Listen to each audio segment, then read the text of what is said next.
मैं जा रही हूँ विजय। नहीं माँ, तुम नहीं जाओगी। जिस अदाकारा की अभी हम बात कर रहे हैं, हिंदी सिनेमा के पर्दे पर जब वो आती थी तो इनकी शक्ल को देखकर मुंह से निकलता था सबके, माँ।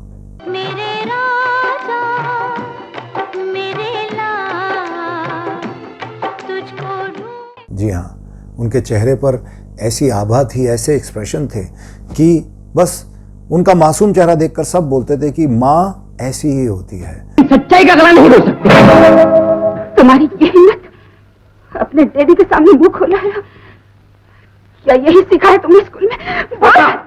जिस तरह से रोते हुए वो अपने बेटे से बात करती थी, वो अमिताभ बच्चन की, सब लोग उन्हें एक टाइम के बाद बोलने लगे थे कि ये अमिताभ बच्चन की माँ है। उनके चेहरे को देखकर हर किसी का सर आदर से झुक जाता था।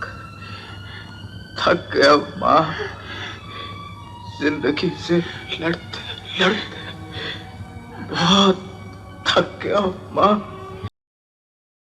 उन्होंने बड़े पर्दे पर सबसे ज्यादा सदी के महानायक अमिताभ बच्चन की मां का सबसे ज्यादा बार किरदार निभाया है। लेकिन क्या आप जानते हैं कि बॉलीवुड की ये दमदार मां अपने करियर की शुरुआत में धार्मिक फिल्मों में एक देवी के किरदार में नजर आई थी। वो इतनी फेमस हुई थी कि उनकी तस्वीरों की पूजा होती थी घर घर में।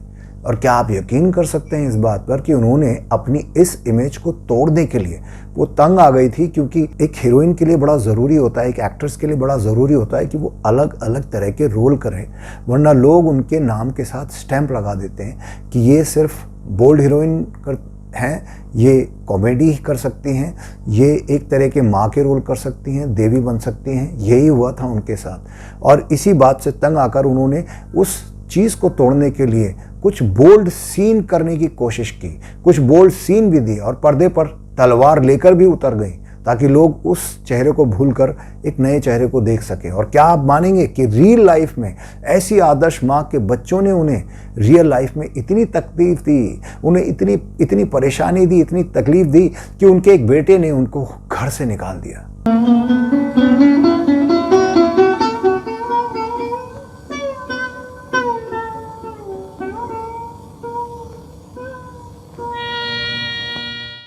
कौन थी ये अवार्ड विनिंग अदाकारा और कैसा रहा उनका फिल्मी सफर, जानेंगे आज सब कुछ इनके बारे में। आप बनी रहिए हमारे चैनल पर और हाँ, प्लीज हमारे चैनल को सब्सक्राइब करना ना भूलें। नमस्कार दोस्तों, आप देख रहे हैं हमारा चैनल OSM बॉलीवुड और मैं हूं आपका होस्ट, आपका दोस्त अफजल खान। आज हम जिनकी बात कर रहे हैं, जिस माँ की बात कर रहे हैं, उनका नाम है निरूपा रॉय। जी हाँ, निरूपा रॉय की गिनती बॉलीवुड की सबसे संजीदा एक्ट्रेस में होती है। करीब 5 दशकों तक फैले उनके फिल्मी करियर में उन्होंने हर तरह के किरदार निभाए हैं। उन्होंने अपने फिल्मी करियर की शुरुआत गुजराती फिल्मों से की थी। मोटा भाई जरा धीरज थी काम लेजो, तमने मारी सोगन। कोशिश करिए। और उन्होंने लगभग 300 फिल्मों में काम किया है। उनकी पर्सनल लाइफ भी बहुत इमोशनल रही है। आइए नजर डालते हैं निरूपा रॉय की पर्सनल लाइफ पर और उनके कुछ दिलचस्प फैक्ट्स पर। निरूपा रॉय जी का जन्म हुआ था 4 जनवरी 1931 को गुजरात के वलसाड में। ट्रेडिशनल गुजराती चौहान फैमिली में वो पैदा हुई थी और उनके पिता किशोर चंद्र बलसारा रेलवे में कर्मचारी थे। फिल्मों में आने से पहले उनका नाम कांता चौहान था। उनके मम्मी पापा उन्हें प्यार से छिबी कहकर बुलाते थे। कांता स्कूल में थी जब उनके पिता ने उनकी शादी कमल रॉय से कर दी। उस वक्त उनकी उम्र बहुत कम थी, महज 14 साल। शादी के बाद कांता का नाम बदलकर कोकिला रख दिया गया था। 1945 में वो अपने पति के साथ मुंबई आ गई थी। उनके पति कमल राशन इंस्पेक्टर की नौकरी कर रहे थे, लेकिन माया नगरी मुंबई में फैले बॉलीवुड के मोह से वो बच नहीं पाए। उनको बॉलीवुड का बुखार चढ़ गया और उनके अंदर एक्टर बनने की चाहत पैदा हो गई। इसलिए ऑडिशन देने के लिए वो अक्सर बार बार स्टूडियोज जाते थे। शादी के महज 4 महीने बाद कमल एक गुजराती फिल्म के लिए ऑडिशन देने गए थे और उनके साथ उनकी पत्नी निरूपा रॉय यानी कोकिला भी गई थी। अब हुआ यूं कि इस फिल्म के डायरेक्टर फिल्म के लीड रोल के लिए हीरोइन की भी तलाश कर रहे थे। उन्होंने कमल को देखा, लेकिन उन्होंने कमल से कहा कि भाई तुम तो मेरी तरफ से रिजेक्ट हो, लेकिन तुम्हारी पत्नी जो है कोकिला, मैं इनको लीड रोल ऑफर करता हूं। पति के कहने पर कोकिला ने पहली गुजराती फिल्म रनक देवी साइन की। मक्खन બેટા માં હા, હું તારી માં છું હું તારી માં છું इस फिल्म में उनके साथ त्रिलोक कपूर नजर आए जो राज कपूर के सगे चाचा थे। उनके बारे में एक अलग वीडियो में हम फिर कभी चर्चा करेंगे। एक्टर त्रिलोक कपूर के साथ उन्होंने दर्जनों धार्मिक फिल्में की थी। 40 और 50 के दशक में निरूपा रॉय को धार्मिक फिल्मों की रानी माना जाने लगा था। झुम झुम झुम झुम चली जाऊं मैं सपन का छोड़ू मामू जी, आँख खोल के शिव जी बोले बनो हमारी रानी जी। इस फिल्म के निर्देशक BM व्यास थे जिन्होंने कोकिला को निरूपा रॉय नाम दिया। ये वो दौर था जब फिल्मों में काम करना मिडिल क्लास फैमिली के लोग बिल्कुल पसंद नहीं करते थे। यह खबर सुनने के बाद निरूपा के मायके में हंगामा मच गया कि वो कैसे फिल्मों में काम कर सकती है। खासकर उनके पिता इस बात से काफी नाराज थे कि निरूपा रॉय ने एक इंटरव्यू में बताया था कि मेरे फिल्म साइन करने के बाद पापा ने कहा था कि वो मुझसे रिश्ता खत्म कर देंगे।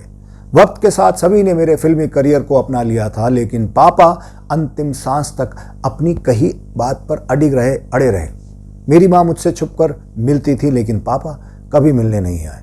उनके हस्बैंड के लिए तो सब अलाउ था, लेकिन देखिए यही फ़र्क होता है, एक लेडी और उस ज़माने में पहले होता था, अब तो नहीं। अच्छी बात है, ये फ़र्क ख़त्म हो गया। उनकी पहली हिंदी फिल्म थी 1946 में आई होमी वाडिया की फिल्म अमर राज। साल 1950 में आई फिल्म हर हर महादेव में उनके पार्वती के किरदार को लोगों ने बहुत पसंद किया था। भोलेनाथ से निराला गौरीनाथ से निराला कोई और नहीं।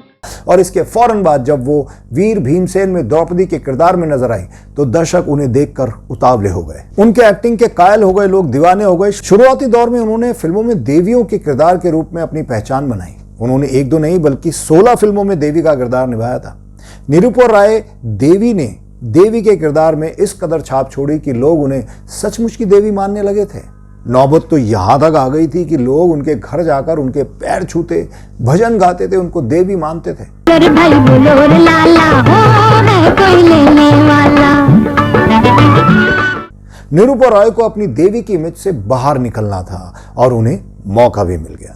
1952 में आई फिल्म सिंदबाद द सेलर में उन्हें एक युवती का एक रोल निभाया जो तलवार चलाती है और मारधाड़ भी करती है। 50 और 60 के दशक में निरूपा ज्यादातर धार्मिक फिल्मों में ही नजर आई। 1953 में रिलीज हुई भीमल रॉय की 2 बीघा जमीन उनके लिए मील का पत्थर साबित हुई। निरूपा रॉय एक स्टार से ज्यादा कलाकार थी। एक तरफ जहां वो कमसिन युवती के किरदार में फिट बैठती थी और वहीं दूसरी तरफ उन्हें वृद्ध महिला का किरदार निभाने में कभी कोई ऐतराज नहीं हुआ। एक सही आर्टिस्ट की यही पहचान होती है। उस दौर में जब हीरोइनों ने हीरो की बहन तक का रोल नहीं निभाया था, मना कर दिया था, उन्हें माँ के रोल में उतरने में कभी कोई ऐतराज नहीं हुआ। उन्हें तो काम से मतलब था। सब बात ठीक ठीक बताना। वो तुम्हें अपना बेटा मानकर पालते हैं ना? जी मानकर नहीं, मैं उनका सगा बेटा हूँ। सुनो बच्चों, तुम सब ऊपर जाओ, कमरे में तुम्हारी दीदियां हैं, उनके साथ जाओ। फिर 1955 में आई फिल्म मुनीम जी में उन्होंने अपने से लगभग 8 साल बड़े देवानंद साहब की मां का इतना सजीव किरदार निभाया कि दर्शकों के साथ साथ कलाकार भी उनकी एक्टिंग का लोहा मानने लगे थे। कुछ मत कहना माँ, आगे कुछ मत कहना। नहीं माँ नहीं, मैं तुम्हारे इशारे पर जान भी दे सकता हूँ, लेकिन तुम्हारे बेटे पर कोई आंच आए ये मैं नहीं चाहता। नहीं बेटा। हालांकि इसके बाद कई साल बाद तक वो फिल्मों में ग्लैमरस हीरोइन के तौर पर जानी जाती रही थी। सब पण मंजूर નથી। આ શું બોલી રહ્યા છો? આંતરી છોકરીને મારી વહુ બનાવીને અમે અમારા છોકરાનું જીવન બરબાદ નથી કરી सकता। આવું નહીં બોલો બેન। उसके बाद आई 1975 में दीवार, जो उनकी खास फिल्मों में से एक है। यश चोपड़ा के डायरेक्शन में बनी इस फिल्म में उन्होंने शशि कपूर और अमिताभ बच्चन के मां का किरदार निभाया था। आगे चलकर उनकी इमेज बिग बी की मां के रूप में बन गई, जिसे काफी सराहा भी गया। इसके बाद खून पसीना, मुकद्दर का सिकंदर, अमर अकबर एंथनी, सुहाग, इंकलाब, गिरफ्तार, मर्द, गंगा जमुना, सरस्वती जैसी फिल्मों में वो अमिताभ बच्चन की मां के रोल में नजर आई हैं। 1999 में रिलीज हुई फिल्म लाल बादशाह में वो आखिरी बार अमिताभ बच्चन की मां के किरदार के रोल में नजर आई थी। कौन भूल सकता है, मेरे पास कोठी है, बंगला है, गाड़ी है, तुम्हारे पास क्या है? मेरे पास बिल्डिंगें हैं, प्रॉपर्टी है, बैंक बैलेंस है, बंगला है, गाड़ी है, क्या है तुम्हारे पास? आज खुश तो बहुत हो गए तुम।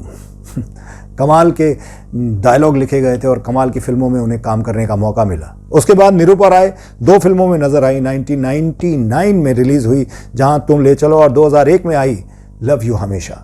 निरूपा रॉय को 3 फिल्म फेयर अवार्ड मिले थे। आखिरी और लाइफ टाइम अचीवमेंट अवार्ड तो उनकी मृत्यु के कुछ दिन पहले ही उन्हें मिला था।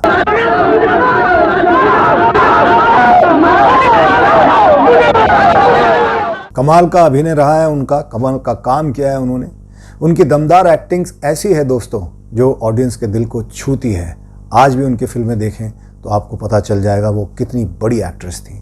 13 अक्टूबर 2004 को उनका निधन हो गया था।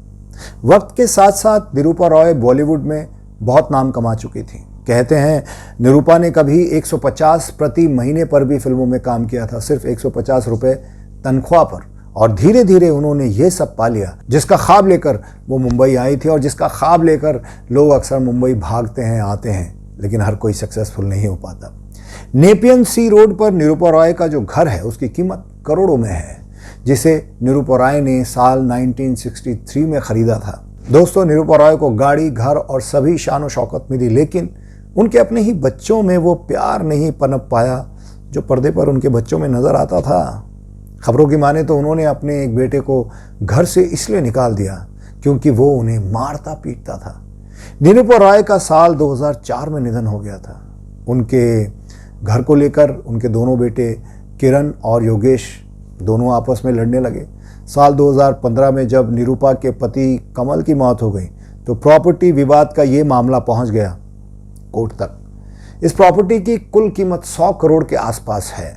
उनके दोनों बेटों ने किचन, गार्डन एरिया और बेडरूम तक को लेकर लड़ाई की। ऐसी खबरें लोगों ने जब सुनी तो वो हैरान रह गए। खैर, होता है दोस्तों, ये धन दौलत, ये प्रॉपर्टी चीज़ ही ऐसी है, अपनों को कब जुदा कर दे, अलग कर दे, कब आपस में लड़ाई करवा दे, कुछ कह नहीं सकते। शायद उस वक्त उन्हें अपनी ही माँ की फिल्म का वो डायलॉग याद आता जब अमिताभ बच्चन बोलते, आज मेरे पास कोठी है, बंगला है, गाड़ी है, सब कुछ है, तुम्हारे पास क्या है? तो ऋषि कपूर बोलते हैं, भाई मेरे पास माँ है। आप ये फिल्म का सीन देखिएगा, इस डायलॉग के बाद जैसे ही ट्रेन दूसरे ट्रेन को हिट करती है, इसी तरह से डायलॉग था जो अमिताभ बच्चन के सीने को चीर कर निकल गया था कि तेरे पास सब कुछ है लेकिन माँ नहीं है। मेरे पास माँ है। माँ सबसे बड़ी चीज़ होती है, ऊपर वाले की नेमत होती है, बड़ी मुश्किल से मिलती है। जब तक होती है तब तक कदर नहीं, जब चली जाती है तब इंसान देखता रहता है, सोचता रहता है कि मेरे पास क्या था और मैंने क्या खो दिया, किस चीज़ की मैंने कदर नहीं की, जो ज़िंदगी में सबसे अहम है, सबसे बड़ी है, जिसके पाँव के नीचे जन्नत है।